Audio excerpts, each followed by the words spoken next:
All right, well, as everyone continues to give their shout outs as to where they're coming in from, we'll go ahead and get started. My clock just rolled over to the top of the hour. Welcome again, everyone that is here. We're expecting some more people to roll in after we get started. That's usually what happens. But this is part 3 of our series on virtual and hybrid meetings. Hopefully you attended parts 1 or 2, or you've been able to view the recordings. If not, you can always go to our resources page at Unique Venues and watch any of the recordings that you missed, or watch any of them over again if you want the information. Today we are doing a mock hybrid event, and we wanted to really quickly share our original vision for this was that we were going to use a couple of Attune sites, one in Chicago, one in Dallas. We were going to have our TED Talk presenters for today actually travel to those sites and really do a full-blown virtual experience. Well, as you all know, the pandemic continues to unfold in ways that none of us can expect. And as we were really planning and finalizing for this, the Dallas facility is what wasn't going to be cleared to be opened by July 9th. So that threw a little wrinkle into our plans. And as we approached the last week and a half or so, some of our presenters really felt that it was better for them to stay at home and not travel right now. With some of the, I can't really call it the second wave yet because the health professionals aren't, but with some of the spikes that are going on, that it was just better and safer for all of us to stay home. So while you do see the Attune Chicago box there, that is the live site in Chicago. Some people are waving their hands. And a few people from Attune in the room simulating a live event, which we will incorporate them into a little bit later in the presentation. We will still be able to give you the idea of what a hybrid experience entails and share a lot of information today. Just wanted you to understand kind of a little bit of the difference between the original vision and what we're doing today. So with that being said, let me go through the basics of how today works. Again, I know most of you are webinar pros. Everyone that's an attendee will remain on mute throughout the webinar, so you don't have to worry about noise or distractions on your end impacting the webinar. But it does mean if you have a question about the presentation, about any of the content that any of the panelists are delivering, please use the Q&A dialog box to submit a question. So there's a button on your Zoom dashboard that says Q&A. Click that, it opens a window. You can enter in a question. And other participants, when you see those light up, you can upvote or downvote them so that we can prioritize them. Because for today, we're going to get through all of the TED Talk presentations before we jump to Q&A. We don't want to disrupt the flow of what we're doing, and we want to make sure we leave time to get through all of the content. And then we'll do all the Q&A at the end. So feel free to enter a question when you have it, and we will get to it, hopefully, based on how many there are towards the end of it. We're only going to run one poll today because we want you focused on the conversation and the topics that our panelists are presenting. And I'll launch that with about 10 minutes to go, so if anyone has to leave early, they can fill it out. And finally, if you do have other comments to share or other questions to ask of the group, feel free to use the chat box. Again, shout outs are going on. If you have anything else to contribute or share, that's the appropriate place to do it. So with that, let me introduce the speakers that we have lined up for today. I'm obviously kind of moderating and doing all that. Everyone knows me, I'm the Director of Research, Education, and Consulting. Jim Spellos is the president of Meeting You, and he's going to talk to us about the technology-related needs for hosting virtual and hybrid meetings. Next up after that will be Chuck Salem, the co-owner and CEO of Unique Venues. He's going to talk about a new initiative that Unique Venues is launching related to featuring venues that can hold and host and support hybrid meetings. And then finally, we're going to move on to Wendy Howard, who's the Director of Sales at Attune, is there at the Attune location. And I recognize you're probably only seeing my screen right now, but you'll see the Attune screen in just a minute. And Wendy is going to talk about the safety precautions that you have to take to hold a hybrid meeting during a pandemic. And then finally, Matt Linden from Attune, he's our Senior Account Executive for Attune, is going to really demonstrate the kind of the ins and outs and behind the scenes of the hybrid experience that we're running for you today. So that's our lineup of featured speakers, and we're going to go ahead now and kick it off with Jim Spellos, who is going to talk about the expectations that we have for facilities that are hosting virtual and hybrid meetings. Take it away, Jim. Thank you, Joel, and good afternoon, everyone. And we're going to start right out with the $64,000 question here. How much bandwidth do you need? I got a simple answer for you. I don't know. Nobody knows. It's very, very specific in terms of what you're doing, but there are a couple things you do need to know.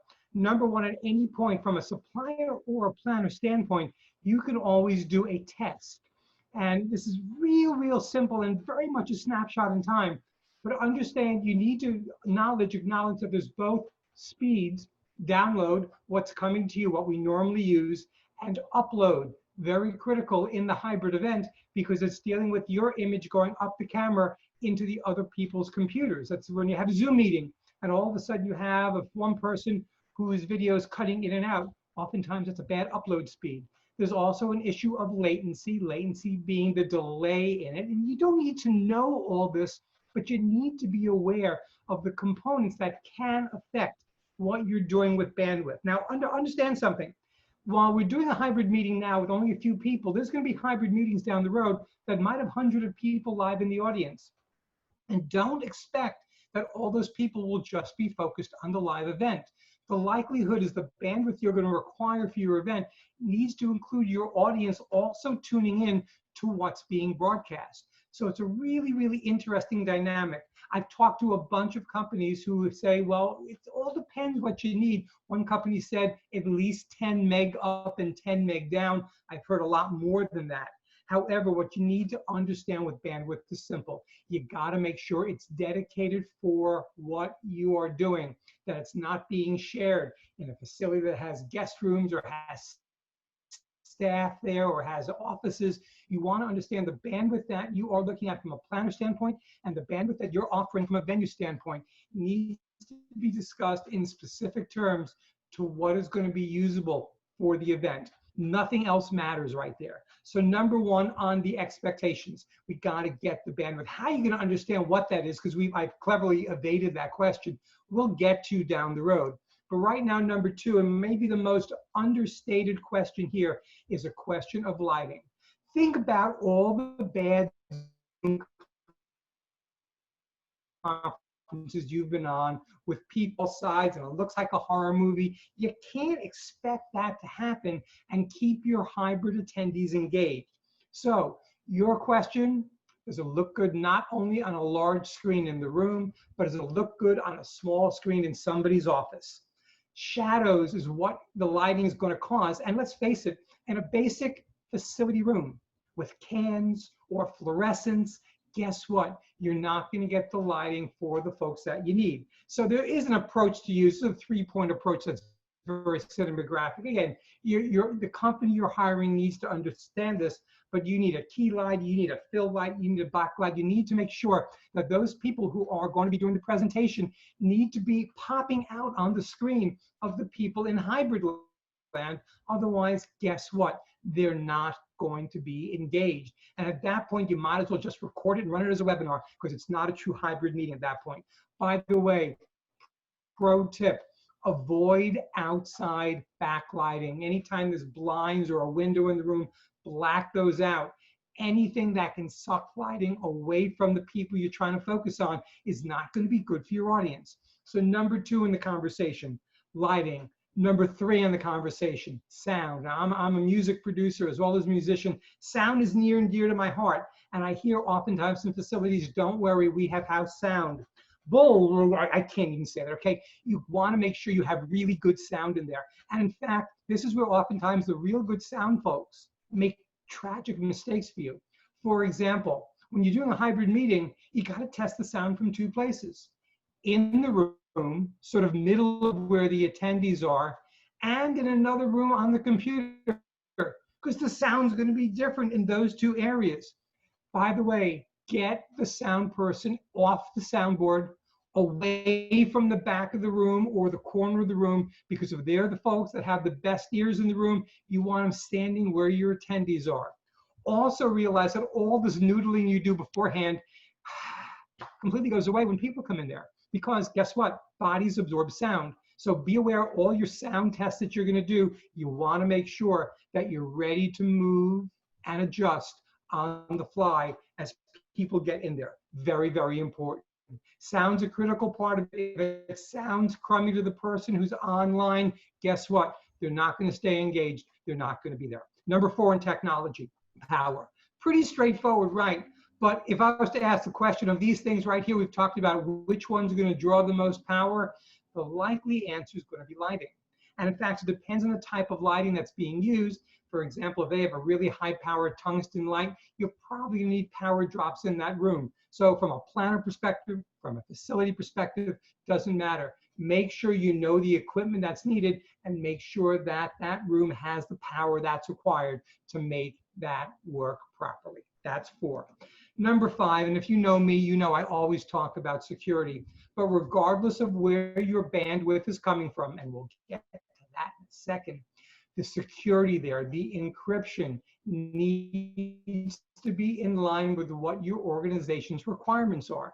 You know, if you're a basic meeting like this, you know, the encryption is not as severe. If it was a medical conference with HIPAA regulations they need to focus on.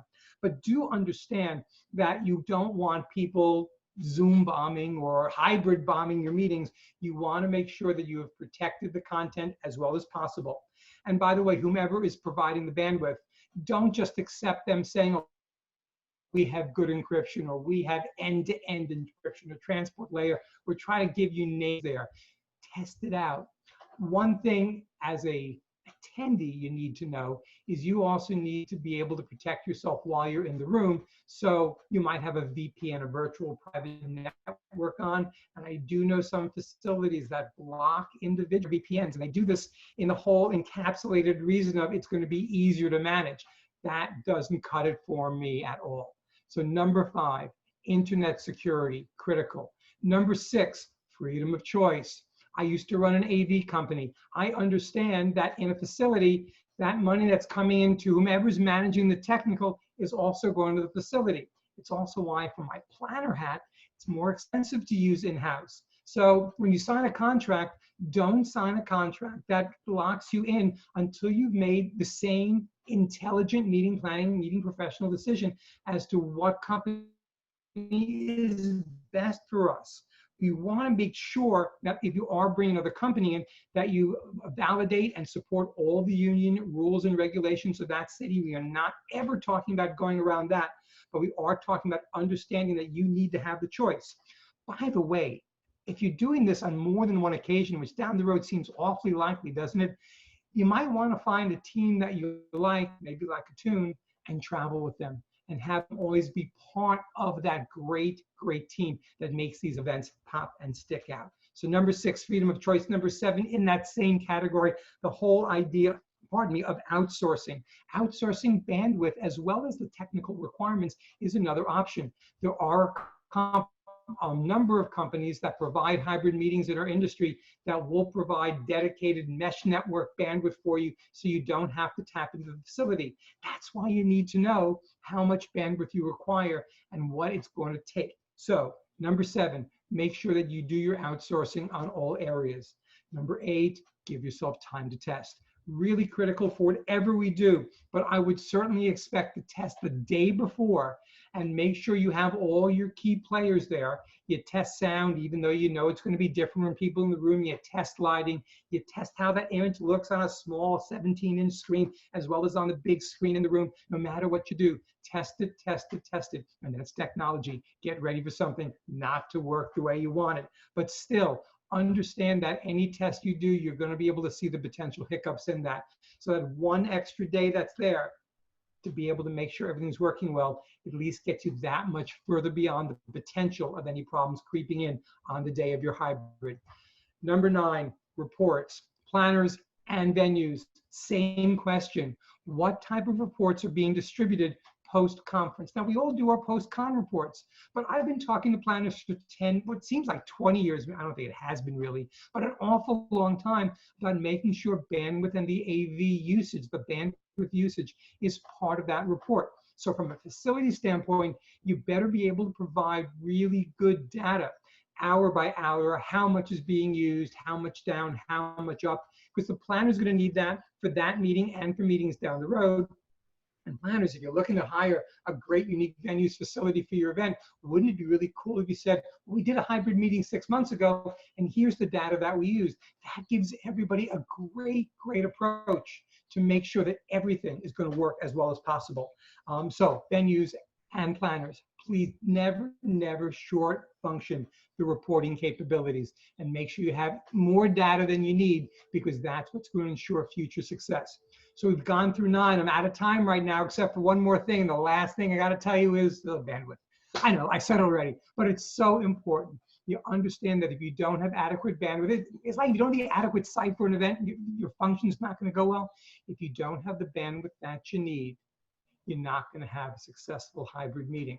The first time you do it, it's going to be a work in progress, and you might need to go with more bandwidth than you think you might need. But bottom line, once you have that conference, it's going to completely save you in terms of understanding for your future hybrids how to make it a success. Now, we just talked tech here. We haven't talked all the functionality about what you need to do educationally to make the hybrid work, but these are the tech tools that need to be utilized. So right now, after this tech conversation, I want to pass it on to my good pal, Chuck Salem, who's going to talk about qualifying for hybrid meetings promotion. And I wish you an amazing, amazing event. I'll be here later on for questions. Thanks, guys.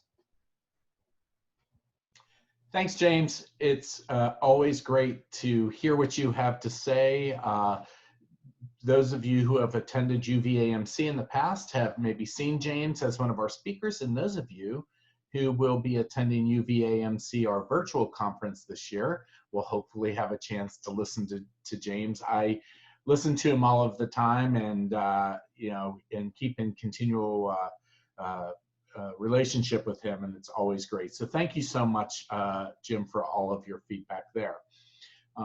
The part that I'm going to talk about today is qualifying for hybrid meetings promotions. So before we go through my bullet points, I want to kind of give you the overarching message behind why I am talking about this today. For me, as we all pivot during this time, it's important to let meeting and event planners who use our services know that we have venues who are hybrid and virtual meeting ready. And so because of that, what we are providing a landing page. We'll talk more specifically about that later on in my 10 minutes that I have here about the whole process of getting on that page. But if you are a venue that we represent, you will have the ability to be listed as a hybrid or virtual meeting venue. If you're one of the 81,000 meeting and event planners who are in our network, this is going to be a resource that you'll be able to find and go to refer and know for sure that the venues on that page have met a certain set of criteria that we're requiring in order to be listed on that page. And so we've set up, there are some very specific guidelines on the hybrid page that we'll share later, but I'm going to take a more of a high level approach to the things that we expect you to have in order to be listed on that page. So go ahead, let's go for the first one here. So first and foremost, knowing, and you're going to be recognizing and assuring us through your listing that you have physical distancing standards in place. Physical distancing standards are something we've been talking about for a very long time.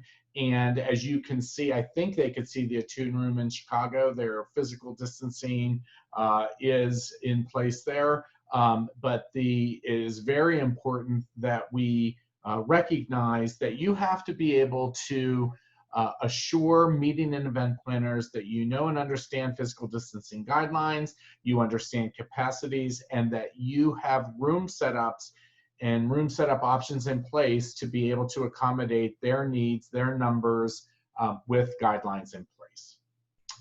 The second point that I have is that you have an in-house or a contracted virtual platform. So as Jim talked about at the beginning, those 10 points that are very important to know when it comes to being able to host a meeting from a virtual platform standpoint. We also go very specifically into our hybrid meetings page that we are going to be allowing people to be listed on, that you assure that you have an in-house or contracted virtual platform that can meet the needs. You'll see it goes into very deep specifics on our hybrid meeting page. And these were developed because team members of ours have actually developed and led hybrid and virtual meetings themselves. And so we very much have walked the walk that we're requiring our venues to be able to walk in order to be listed on the page. Next, we want to make sure that you have disinfecting guidelines in place that you adhere to. Many of you know that we entered a partnership with the GBAC STAR program. It's a 2-level disinfecting program. One is a 3-hour online course called it's a fundamentals course that you can take through GBAC STAR. A lot of major hotel companies are also using the same program. Unique Venues has negotiated a special $150 rate for Unique Venues members. So this is listed on here. There's a link to it, and you can just go in and put in the code Unique Venues. This is what the page looks like where you will land. And if you could scroll down a little bit for me, I think you'll see this talks a little bit about it.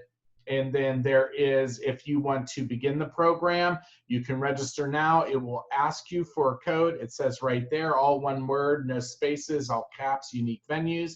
And rather than the typical $300 fee for the course, as you will see on the page, your fee will be $150. You pay it directly to GBAC Stars. That's for the fundamentals course.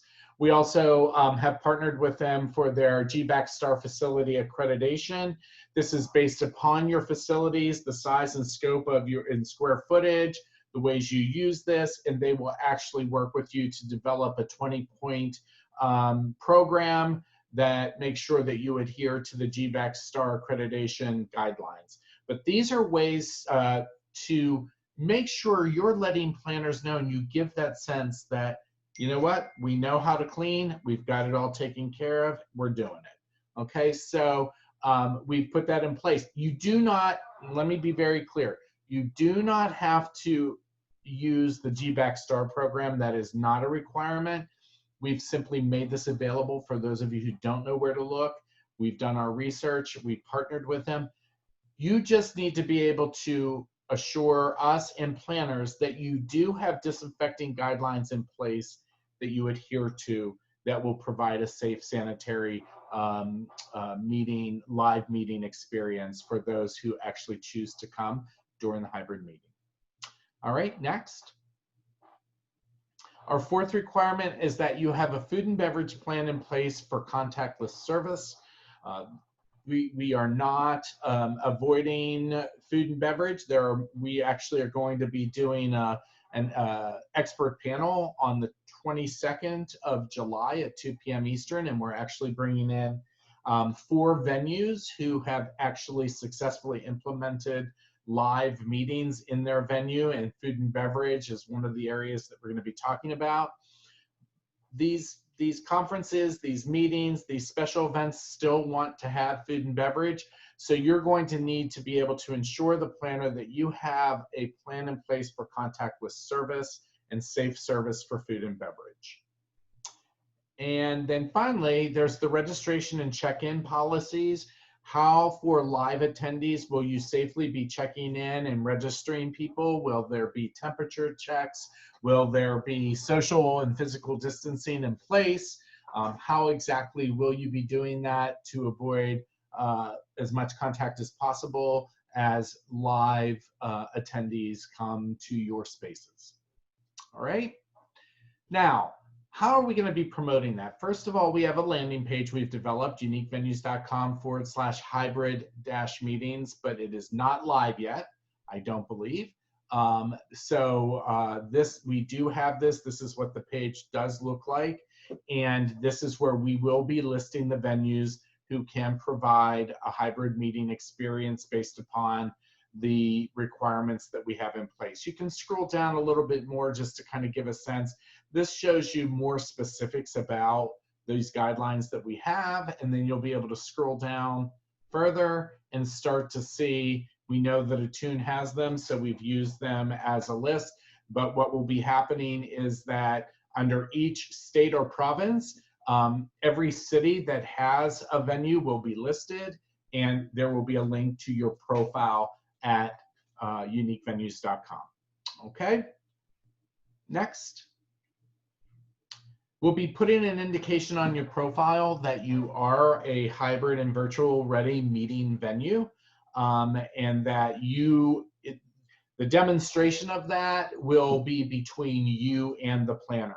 So, you know, as always, Unique Venues steps out when it comes to connecting meeting venues and planners.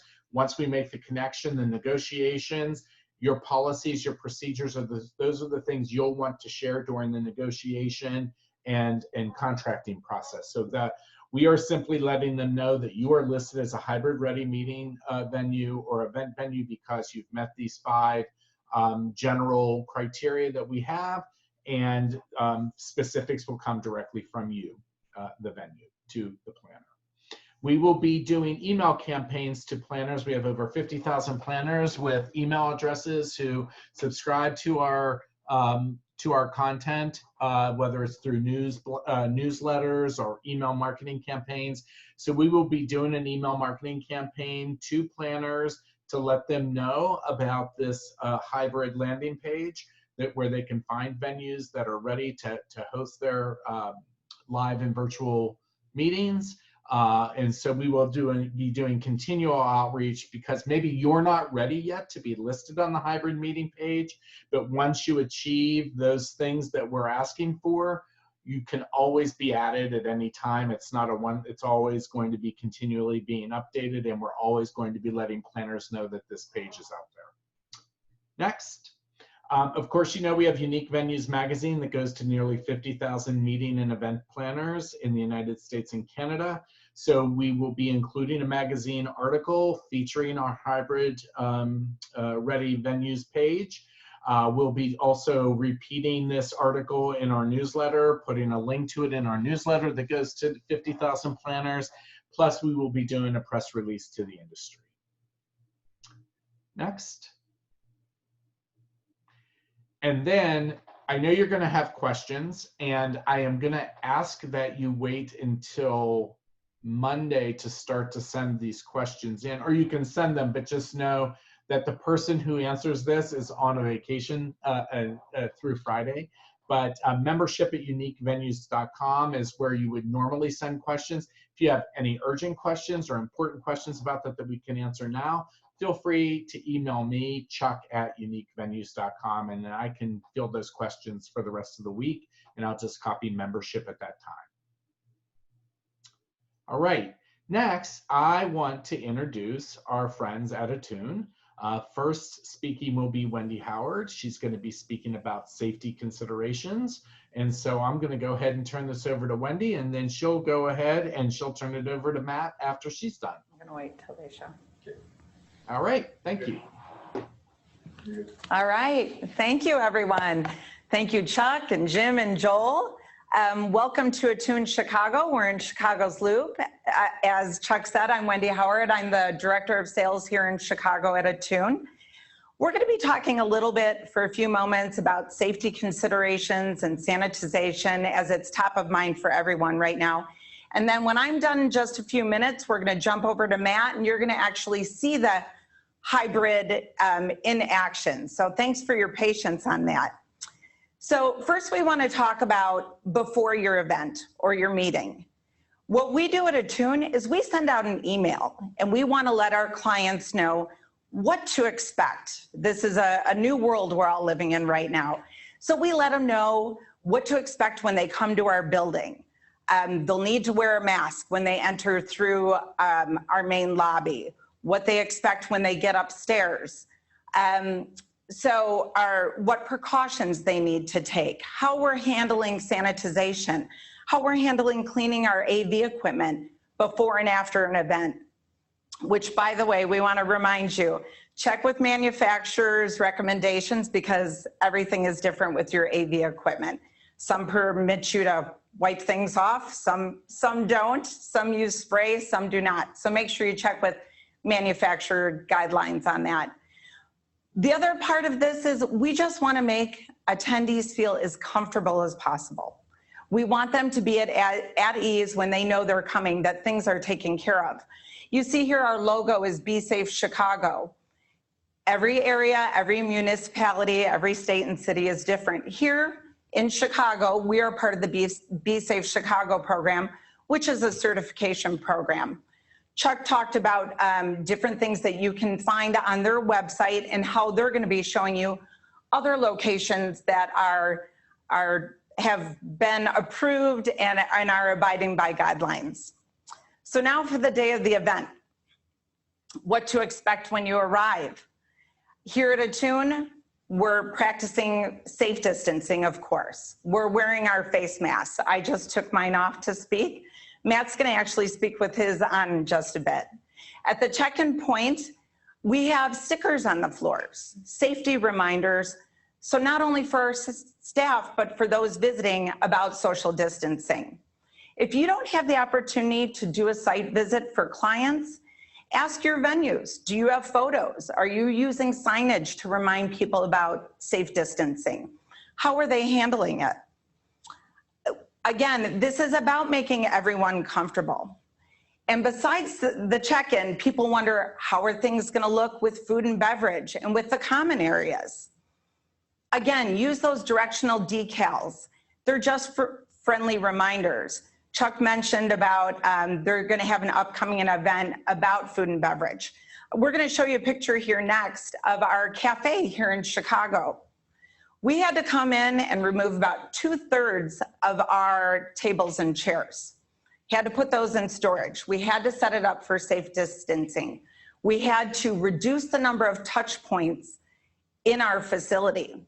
You need to find out from your venue, are you going to be having us eat in the common area? Are we going to be going back to the classroom? What is the protocol for food and beverage? Again, municipalities, your city, your state, we all have different guidelines. So don't assume one event you're having in one city is going to be the same for another city. This leads us to, will they have you eat in the common area or go to the actual meeting space? I'm going to show you a picture of one of our meeting rooms. Today, and you saw the pulled out, actually we'll pull out the view again. Today we're in one of our training rooms. It's a little bit smaller. This is typically for PC labs or bring your own devices. Our picture on the screen is actually one of our meeting rooms. You can see in the picture, the back row is still showing your traditional 2 chairs at a table. That's not the new norm. It's one chair for 1 6-foot table. There's no theater seating. There's no crowded classrooms. Most venues are having to reduce their classroom size by about half, if not more, to stay within the safety guidelines. Now, as you can see in our picture here, of course, there's cleaning supplies. We want to make it as safe as possible for everyone. In the back of this photo, it actually shows our virtual cart, which Matt is going to show you as well. So next, what we're going to do is bring in the hybrid so you can actually see it firsthand. Matt, take it away. Okay. And we're going to clean the microphone. Sanitary swap here.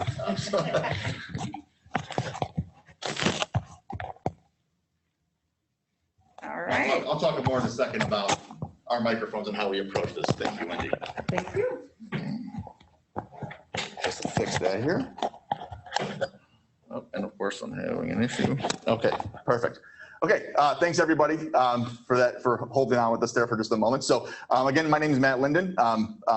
Pleasure to present to you all once again. As Wendy mentioned, I'll be kind of talking a bit about how Attune's approach to hybrid and sort of what we do behind the scenes to make our clients' events run successfully when they are trying to transmit to a virtual audience as well as on site. So now the first thing I'm going to start with actually is talk a little bit about today's event and how we prepared for today. Rather than kind of rehashing all the information that we've talked about on our previous webinars, I thought using today's event as a sort of a case study might be a good example for you, because we learned a few things ourselves. So I thought it might be useful for you all to learn from as well. So the very first issue we encountered while preparing for today was that the format of our event is a bit unique in that it's not strictly a webinar and it's not strictly a meeting. We're actually kind of accomplishing both formats at once here. And now what I mean by that is, as you see here, like Wendy and I and our colleagues are here in our facility in Chicago. We also have Chuck and Jim and Joel on camera as virtual panelists. So that created a couple of challenges that we had to overcome. And basically there's some stuff happening behind the scenes is in terms of controlling camera views and active speakers that kind of help us present what we want you to see, but also making the event run smoothly. So that was kind of the first thing that we encountered as far as an issue goes. That was quickly followed by a second issue we uncovered, which was actually related to the licensing when it comes to Zoom. Now, what we discovered is, since obviously Unique Venues is our host, they're the ones that are presenting this webinar series. So we're actually using their platform right now in order to connect to you all and to allow all of you to join us for our event today. That said, Unique Venues has never had to, in the past, connect a webinar event to a video conferencing system like we're using today. Now, what we encountered when we did our first test was that you actually need a special type of license in order to leverage video conferencing equipment for an event like this. So the reason I mention these two things is that I just want to point out how critical it is that you practice and you test and you prepare in advance of your event. If we had uncovered these issues today for the first time, this whole thing would have been a disaster and we would not have been able to present to you all. So I really just want to drive that point home to everybody. Now, once we were able to kind of overcome those technical issues, then we got to the actual preparations for our webinar itself. So the first thing we did here was to assign the roles of everyone involved. So obviously you're all familiar with Joel. He's the one, he and Allison are kind of handling the audience engagement as far as the Q&A and the chat goes on the webinar format. I'm the one driving most of the slides here today, except for when Jim presented his portion. So we kind of had to talk through that process and make sure we understood who'd be sharing when, what information they'd be sharing so that we're not duplicating efforts or causing any hiccups. And I'll get to this in a minute as well, but we actually have a member of our team in the back room here who is our technical support person. So part of Attune's approach to presenting hybrid solutions to our audience, to our clients, is that we actually support the events while they're happening within the venue. So I'll jump to him in a moment here, but there is that extra personnel in the background monitoring the event, monitoring the connection, making sure that we're all smooth and everything runs off as it should. So, and then finally, we did run through a rehearsal yesterday. So, and again, the intent of that was to make sure we had all our materials ready, our slide deck was prepared, we had the final version in everyone's hands, and also to talk a bit about, the transitions between speakers. So, again, you just driving home that point that preparation is key, especially when you're implementing technology, and especially when the people that are taking part in your discussions might not be comfortable with technology. You really want them to have a chance to get their hands on it, to practice with it, and to be sure that they're prepared and comfortable before they're expected to utilize this type of thing for a live event like today.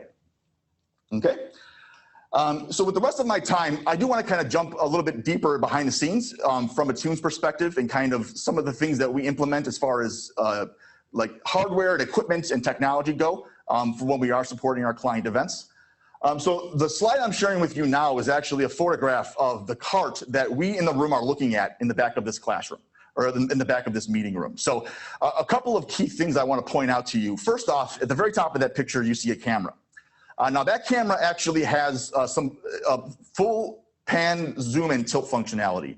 And the reason I mention that is because I actually have the ability to manipulate the camera view itself. So therefore, influencing what you as a remote audience are able to see. So I can do that one of two ways. I can either, manually control it with our remote control here. I can zoom in and out. And then the other key thing that I wanted to point out is that the format that we've chosen actually allows us to use video presets. So I can actually predetermine locations for the camera itself.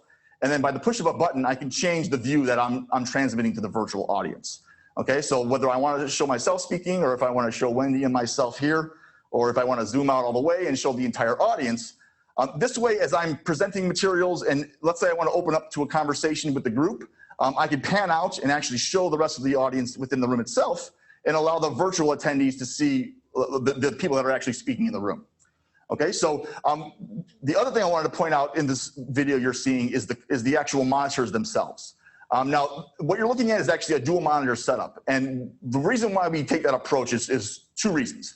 The monitor on the left, you're actually seeing a shot of a presentation. So when I'm an instructor and I'm presenting materials, or whether it's a slide deck or it's a Word document or a PDF or a website, I can transmit that information to the virtual audience so that they're not relying on the video feed of my projection screen up here, which, if you can see it, is rather washed out. It's hard to see for a virtual attendee. So, like, as we're all familiar with like Zoom and other platforms, I can transmit those slides to you and you can see those on your screen. But by having them on screen in the back of the room, I'm able to make sure I know what slides I'm presenting to you as a virtual audience. In that right-hand monitor, we actually can see a video feed of the virtual attendees themselves. Now, there's a couple of reasons why you'd want to do this. The first reason is that, as a speaker or a presenter, it's very beneficial for me to be able to see the virtual audience so that I can utilize the nonverbal cues that they might be giving off to make sure that they're paying attention, that if someone has a question, they can literally raise their hand and I can see that they have a question. I can pause and ask them their question, and so on. Now, the other benefit to that, especially for your smaller groups, is by having your virtual audience on video, they become more accountable. And because of that, they're more engaged in your event itself. So like, we host a lot of small hybrid like training events, for example, where you might have attendees or students that have registered to attend that class that are dialing in virtually. We recommend our clients actually require them to be on video, because if they're not, the likelihood that they might get distracted, they might stop and check email, becomes much higher. And at the end of the day, they're not going to get the same experience out of that event as they would if they were fully engaged throughout the event. Okay. Now with that, I'm going to go ahead and stop sharing. I did talk a bit about our virtual support. So Ron, are you there? Can you dial in? Yes. Hey, Matt. Okay. Hey. All right. So thanks. And so Attune provides on-site technical support for all virtual and hybrid events that we deliver. This includes a pre-event walkthrough with the presenters so they can get comfortable with our platform when they deliver their content to remote attendees. Also, from here in our tech room, I can monitor the event statistics and to ensure that the connection is running smoothly and that we are providing ample bandwidth to support a video call, as well as any other on-site internet usage. Lastly, my team provides Tier 1 support for remote attendees in case they need assistance logging in, getting their audio and video situated, or staying connected to an event. Ultimately, our goal is to not let the technology distract the presenters' focus on delivering their content, and for also the remote attendees to focus on learning. Matt? Okay, thank you, Ron. So a couple of last items I wanted to kind of go through. Now, Jim earlier stressed about our audio capture in the room. So I kind of wanted to talk through how we approach that. So you saw the handoff that Wendy and I did earlier. I'm actually wearing a lapel microphone, which captures the audio of the person speaking or the presenter in the room. We've actually had some concerns about presenters saying that they didn't want to wear masks because they were worried about the audio being transmitted to the remote audience. So I'm hoping you can all hear me, even though I am wearing my mask right now. Now, the second piece of equipment we utilize is an omnidirectional microphone, which you can actually see here on the table in front of me.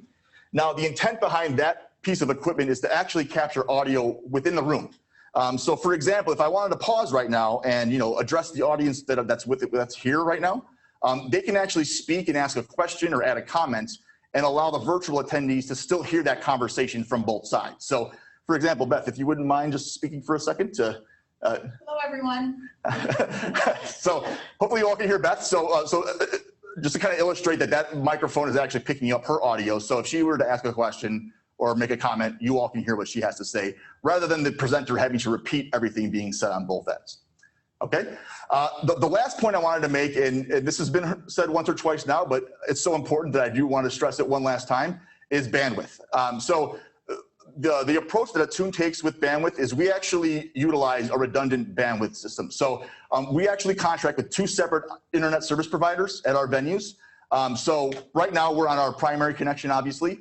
If something were to happen with that provider, we do have a backup system in place to switch over to that in order to maintain continuity of our event. The other thing we utilize is we do have our video card isolated on its own network, and we dedicate bandwidth to that network. To again illustrate Jim's point that we want to make sure that we're providing plenty of connection speed for our video feed to come through to the virtual audience without interruptions, without lag, just to make sure that that experience is that much better. Okay. So with that, I'm going to go ahead and hand it back to Joel, who will take us to the Q&A session. Fantastic. And let me thank all of the panelists today that did their portion of the presentation. We really appreciate the information. And again, hopefully it's good information for most people to be able to kind of get the full spectrum and sense of what it takes to hold a hybrid meeting. So we've got several questions out there. So I'm going to go ahead and start with one that's been sitting out there since Jim's presentation. That isn't necessarily one Jim has to answer, but, and this has come up in our previous webinars, do you have any recommendations on the best training to become a competent virtual meeting planner? So people keep looking for what's that magic certification or letters after the name to say, yes, I am qualified or ready to do virtual or hybrid meetings. You know, that's such a tough thing to really talk about. I've heard about a few of those organizations doing that. And when I dug deeper, what I found out is all they were requiring was you had to be able to run a Zoom meeting. So I can't specifically address the issue of which one. I can say that I think the experience you're going to get doing it is going to be as, if not more valuable than any series of courses, because technology does tend to change. If you take an attendee-focused approach, which means the important thing isn't the technology, but what the people both live and virtually are experiencing, then I think you're going to be able to make a whole bunch of right decisions from the get-go about how your virtual meeting goes out there. But in terms of any organization, and I would be all in if Unique Venues were to do that, because I think they're an organization that has a lot of value and a lot of credibility here. I can't really say anything specifically with the other ones I've seen, because every time I've talked to people, they said, well, I got this certificate, but I don't know what I know now. Exactly. All right. And one other one, Jim, I know that maybe you can help with. Are there general standards or ranges for what is considered good or sufficient download speed and upload speed regarding bandwidth? Like when they run the tests on Google, what numbers should be telling them whether it's good or bad? Is there a threshold or a ranges they should be looking for? Depends on the number of people. What I've heard, what I've seen is at a live venue, you expect 1 meg per person down and 0.5 meg per person upload, and then multiply that by the number of people times 2. 2 being the average number of devices that each person will have, especially if they're carrying an iProduct with them, which is automatically reaching out to the Wi-Fi regardless of whether they're actively on it or not. So I would say that's a good approach. There are some bandwidth calculators, but again, everything I've seen at this point is woefully 2012 in its approach and not really focusing on the new reality, which is the upload speed for video, which is going to change the game incredibly in terms of what a facility is going to need. And I love, by the way, I love to hear what Matt has to say about the backup and redundancy on bandwidth. I think that's brilliant. And I think that should be done by all facilities, because in case something does happen, they can switch over very quickly and make it seem like it's a seamless approach.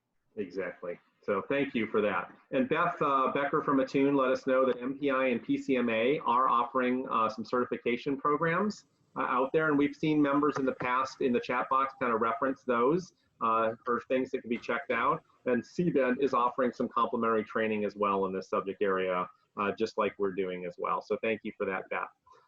The next question I think is a good one for anyone that wants to answer it is kind of what's the best practice around do attendees need to sign a waiver to be on camera? So if it's not a webinar like today, it's a meeting and they're going to come in and be on video or can be on video. And even especially if you're going to be recording it, what's the best practice? Should they be signing a waiver? Should that be in the registration part? How do you handle getting permission for people to be on video and possibly captured and used down the road?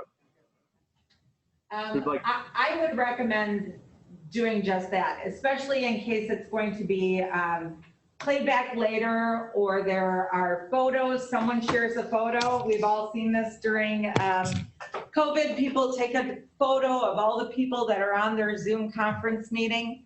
To cover yourselves, I would go ahead and include that. And because picture this, if we had been able to do what we had wanted to do originally, we would be showing multiple screenshots of hybrid events across our country. We could have had one in Dallas, we could have had one in Denver, we could have had one in Atlanta. You could have, 10, 20, 30, 40 people on there. If anyone shares that without your knowledge, just cover yourselves. Include a a waiver. It's just best practice.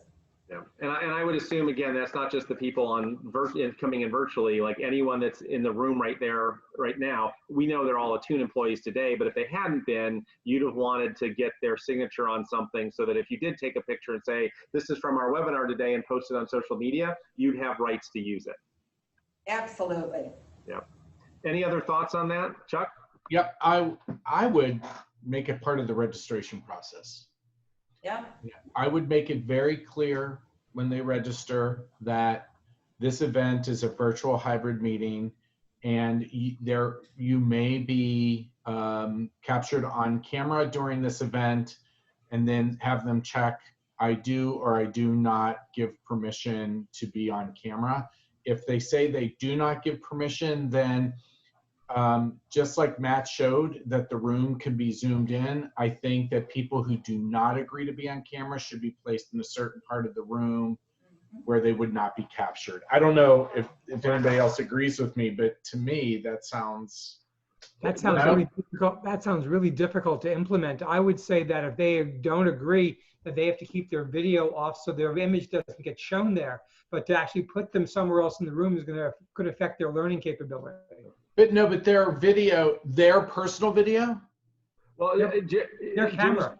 Jim's referencing if you're a virtual participant, you kind of have options. Like you can just leave your camera off and things like that. Right. If you're in the room, I'm talking about this guy I'm circling here. There's like Beth, raise your hand, Beth. What do we do with Beth?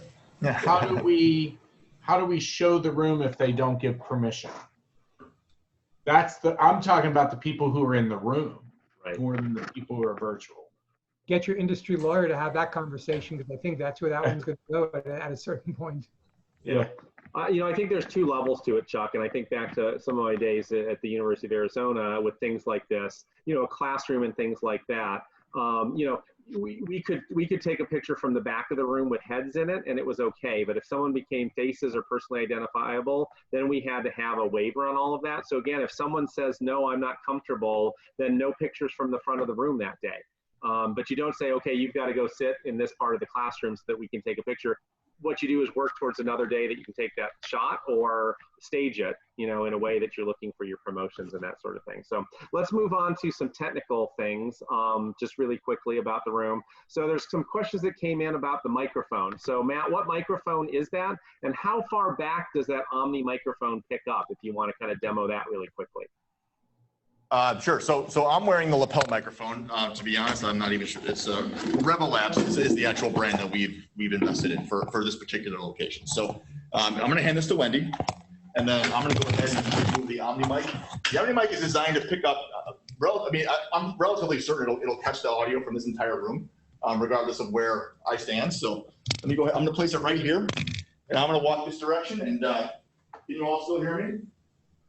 Am I still audible yes. on the microphone? So I'm probably about 25, 30 feet away from the microphone right now, and you can still hear my audio from the back of the room. So. Yep. And as you can see, Matt is echoey when he does that. And that was actually one of the things we dialed in on our test last week. I've been including some notes about our testing that we did last week, because when we first loaded it up, the cart wasn't picking up the lapel mic the way it was supposed to. And I'm like, Matt, you sound like you're in a cave. And it took us 5 minutes to figure out the right settings so that everything coordinated and worked the way that it was supposed to. And those are things you don't want to be doing 5 minutes before your webinar starts. And Jim, it looks like I think one thing that's important there is room size makes a huge difference in terms of sound because of the echo, the depth of the ceiling, the walls. So any last minute change by the venue to say, well, we need you in this room could greatly affect the sound. Yeah. So you got to be careful about that. Yeah. And I have a very simple point to make. And Matt and Wendy, try this. When you're going to turn the lapel mic off, always make sure you turn the lapel mic off before you transfer it, and then turn it back on when you have it on. That way people don't hear the residual noise of the shuffling of the mic. Right. And the cleaning of the mic? And the cleaning of the mic. Just turn it off, do it, and then hand it and turn it on. Yeah. And there was a question, what'd you use or how did you clean that mic? Like what did you do to clean it? Our AV manufacturer's recommendations did permit us to use wipes. Again, we say check your AV recommendations, because all the manufacturers, some say absolutely not.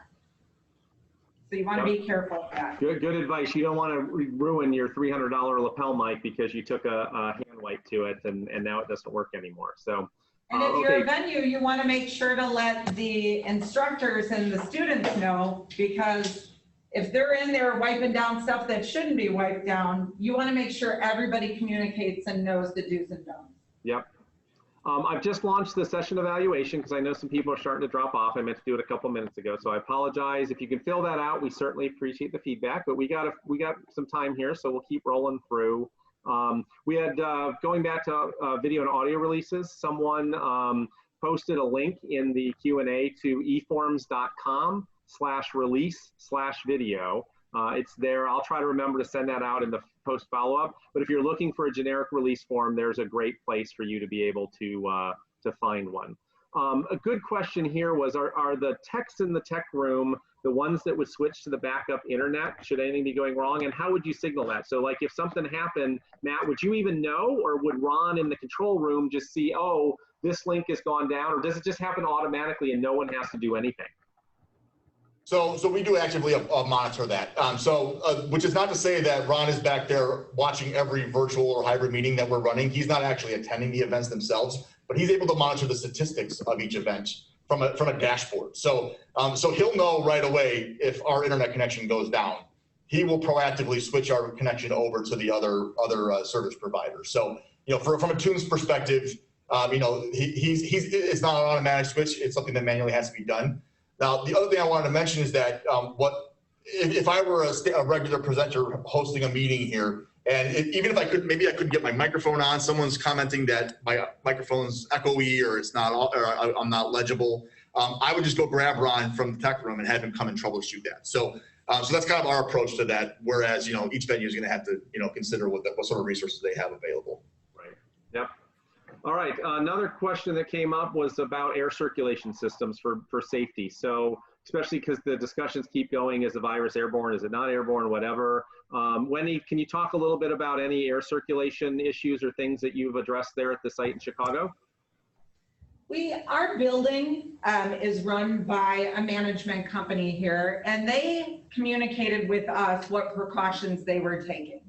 I think where your particular building is matters and how it's run, but we have not done anything in addition in our system besides the main filtration system. Okay, perfect. Anyone else have thoughts, or Jim, anything you've seen right now in the literature about air circulation for meetings and events? Up in the air, I keep hearing that it's, maybe airborne, maybe not airborne. You take, anything you do inside has a danger zone risk. So I think the more we can flush out what the best practices are and then adhere to them, the safer everybody will be.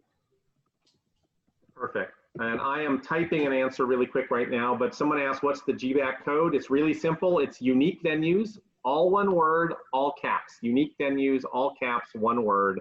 And I have now posted that as a response in the Q&A. Coming back around to something, Wendy, you were talking about, do you recommend, or is it now best practice, do we think, to send a short survey to your target audience or invitees ahead of time to kind of determine if they're comfortable attending that event, or if it even makes sense to try to do it hybrid or live versus doing it virtual? And if so, kind of what's the timing for that? A lot of our clients have been reaching out if they had an in-person event scheduled. They have been taking it, and since you have your mask on, I'm going to slide mine off over here. They have been reaching out to their attendees to let them know. Oh, we're not going to turn it off. Okay. They have been reaching out and making those decisions. Those meeting planners have. And it's mixed. You're going to have some people who are comfortable, who want to come in person, and some who aren't quite there yet. And that's where the hybrid really works well. It gets the best of both worlds because we all learn differently.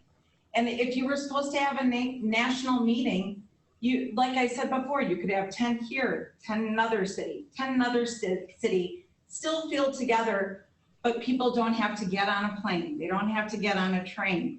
They can stay local and really get the same feel and have a successful meeting and get a lot out of it. Another question probably for Matt or Jim would be around kind of configuration of the room. So right now, this camera only shows us from the back of the room, the attendees that are live there in Chicago. Do you recommend having a camera in the front so they can see the front view of attendees? Do some of your rooms have that? I know when we did distance education, we always had both the back and the front room view so that you kind of could create that extra level of engagement to make it that much more real for people that are participating. And there it is. Well, so I'm not sure people can see that because Matt's screen is not active audio-wise. So I think if I turn it on, it's going to create you're feedback. Get the sound feedback. So it was worth a try. Yeah. Oh, can you? Okay. Yeah. So sorry for the shakiness, but so we have had requests from clients to actually show the front view of faces in the audience, so we can certainly support that. It's not our standard offering, but if someone were to ask for it, we can do that. What you're seeing right now is simply a standard external web camera that I have connected to my laptop, which is what I was using to present. So if you were to, if you had a need for that, or if it was something that you required, we can certainly support that.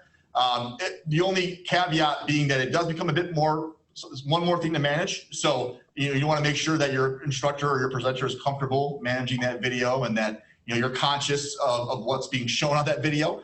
As well as the people that are on video, like George and Vito here, are comfortable that they'll be on screen as well. So so I guess the answer is it's certainly a possibility. Now, whether or not you want to take that approach really depends on what you're looking to accomplish, I guess. Yeah. Okay. And then the last question is kind of builds on this about scale. And again, either Matt or Jim.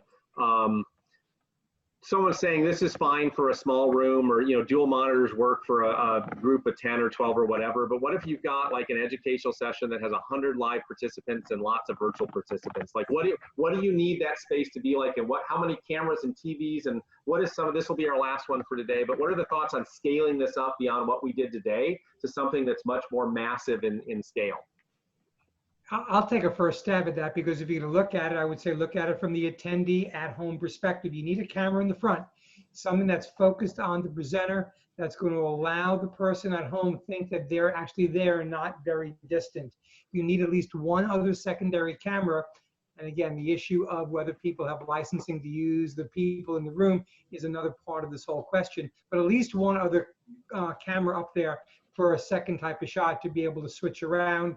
You might then need a third camera like to have for the entire room, but that's also a function of cost. How much do you want to spend?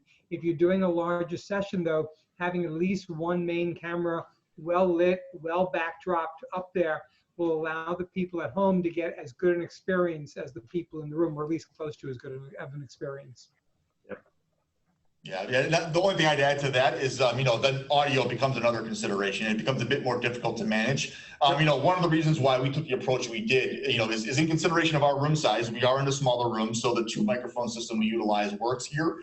If we were to go to a much larger lecture hall, that would require some sort of audio mixing to be happening. So you'd have to have that system on hand, or invest in that equipment in order to actually manage the audio within the room and make sure you're not hearing echoes or feedback. So that's just one more thing to keep in mind, is that audio piece of it. And the trainer can see up to 25 people at a time. We call it Brady Bunch. So the first part of that question was, how do you manage if it's 100 people? Well, the people that talk the most come to the top of the screen.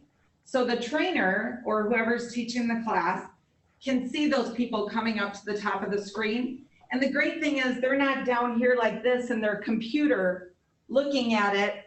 They're able to still talk to the classroom and see them up at the back of the room. Yeah. Yep. Yeah, so that's actually another point maybe I'll touch on is, keep in mind how the virtual attendees will be seeing the video. So in our situation here, the camera is intentionally in the back of the room, and it's positioned there so that when I get up and speak to the classroom or to the meeting room here, I'm also speaking directly to the camera. So I'm almost making eye contact with that camera to make it feel more engaging for that virtual audience. Now, if you're going to start positioning additional cameras in other places, you got to make sure that your speakers are conscious of that, so that when they go to speak to that virtual audience, they know which camera to look at, almost as if they're on a TV set or a news set. So, just one more thing to add to the checklist, I guess. It raised. Oh, go ahead, Jim. That's the new norm, though. You know, speakers who don't have a clue about a camera shouldn't be speaking anymore. And I'm sorry to be so blunt about that. But, you know, you need that skill set to be able to engage people live and remotely simultaneously. And it's not acceptable from my perspective to have a speaker who's clueless as to the camera that's on live.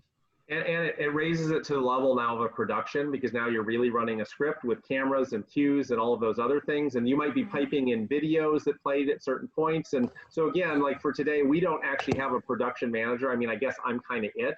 But if we were going to start to go bigger, we'd be adding more staff. There'd be a production manager. There might be more technical support. Like one of the things that goes on, I learned during my Girl State thing the first day, I needed two of me. One to respond to all the emails that were coming in right at 10 o'clock when we started saying, I can't get into the room and I'm busy running the show, so I couldn't respond to any of those emails. So all of these things factor in as you scale up. You need staff. They all need to have dedicated roles, and they need to be ready to then execute on that as you go through the experience. So last thing really quick, and then I'm going to sign off here. Someone, as you were talking, could you just zoom in and out and move around? Someone's saying from the cameraman's angle, can we see the room? And I just want to reinforce for people, it's not there's no camera person. He has a remote control. And so he can zoom in, zoom out with that. He's waving the distance, but he's got a remote in his hand, and he can pan from side to side, and he can zoom back. So he can zoom in close on him when he's speaking, or zoom over on Wendy to show her. That's what he did when she was speaking, but he's controlled. So again, there's another thing as a presenter. If that's what you're going to ask them to do, they need to be comfortable using that. Otherwise, you need someone in the room to run that for them. Okay? Yeah. Mm-hmm. So yeah, just one last note on that. What I'll mention is, so and we kind of covered this in one of our earlier webinars. There is other technology out there for cameras in terms of like what's called speaker track or motion track, where the camera will follow motion in the room, or it will zoom in on whoever is actively speaking in the room. We actually consciously decided not to go that route because it can cause some issues. For example, if there was a lot of conversation going on in this room and we were using a speaker track camera, the camera would be bouncing around like crazy. It would be going from face to face to face, and it would make all of you watching us a little bit dizzy, quite honestly. So we actually proactively chose to go with a manually controlled version of this. And then the presets that I was just kind of going through gives you a bit of an easier job of bouncing around the room and focusing on things you want to focus on. So we give the trainers a cheat sheet. Yes. Of presets. Okay. Yes. Well, we've made it through the list of questions. I want to thank the audience today for their level of engagement. This was really great. Lots of good questions, and hopefully you found the content valuable, and it will help you. Again, if you're a venue thinking about maybe possibly getting into this game and making the transition to host more of these types of meetings, gave you some things to think about as you get into that, or if you're doing it, some ways to think about continuing to up that game. If you're a planner, hopefully it gives you some insights as to what venues go through to kind of think about this and why it's important to kind of check all the boxes off, as well as what it might take to actually hold some of your events in a virtual or hybrid setting. And if anyone is interested in hearing more about virtual hybrids, that was one of the evaluation questions that you could answer. Send any possible topic ideas to me, and we'll look into if we need to do a part 4, 5, and 6 to keep this rolling. We've had really high engagement all along. We'll keep doing that. But on behalf of Unique Venues and Attune, again, I want to thank you for being a part of all of these 3 webinars that we've put on. Jim, I want to thank you for sharing your time with us today and being one of our featured panelists.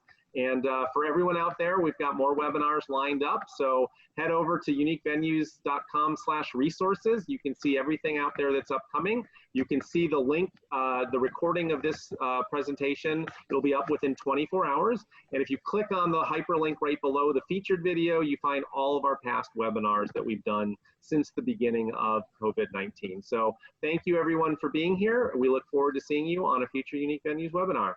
Everyone wave, and we'll Thanks, everyone. have a great day. All right, take care.